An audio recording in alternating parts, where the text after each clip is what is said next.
ببین، ممکنه خودت هم تجربه کرده باشی. وقتی درس میخونی فقط یک روز بعد 80% همون مطالبه که خوندی یادت میره. باور کن این مشکل تو درس نیست. مغز ما طوری طراحی شده اطلاعاتی که استفاده نمیکنیم رو پاک میکنه. پس مشکل روش درس خوندن توه. در ژاپن دانش آموزا بیشتر از 2000 کاراکتر سخت کانجی رو حفظ میکنن و تا آخر عمر یادشونه. آنها چطور این کار رو انجام میدن؟ معلم ها هیچ وقت بهمون نمیگن. ژاپنی ها رازهایی دارن که من رازهاشون رو بهت میگم. راز اول، بازنویسی. بیشتر دانش آموزان فقط میخونن و بعضی هاشون هم آیلایت میکنن. آنها نمیدونن که حافظه از خروجی ساخته شده، نه ورودی. هر مرتبه سعی میکنی یک چیز رو به یادت بیاری، مغزت قوی تر میشه. نترس از اینکه یادت نیاد. کتاب رو ببند، یک کاغذ بردار، بنویس همون مطالبی که یادته. اولش سخته ولی درستش همینه. راز دوم، روش قطره چکانی. ژاپنی ها حجم زیادی از کتاب رو یک بارگی نمیخونن. اونها قسمت قسمت میکنن و هر روز یک قسمت رو میخونن.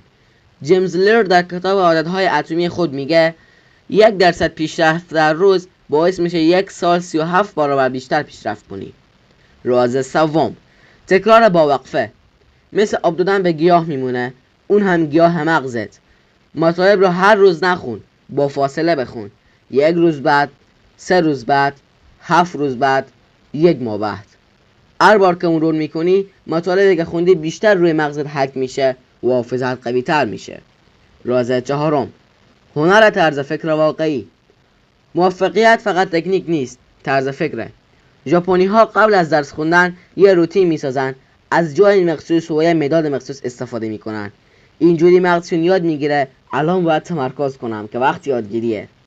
و در نهایت مهمترین راز و راز آخر، یادگیری توی خواب. این تکنیکی که الان میخوام بهت بگم مطمئنم هیچ جای دیگر نشنیدی. این تکنیک اینجوریه که وقتی روز میخوای درس بخونی به خودت عطر بزن و بعد از درس خوندن بخواب و با بالشت خود همون عطر دوباره بزن. این کار باعث میشه همون بخشای از مغزت که در زمان درس خوندن فعال بودن دوباره توی خواب هم فعال بشن. حالا انتخاب با توه.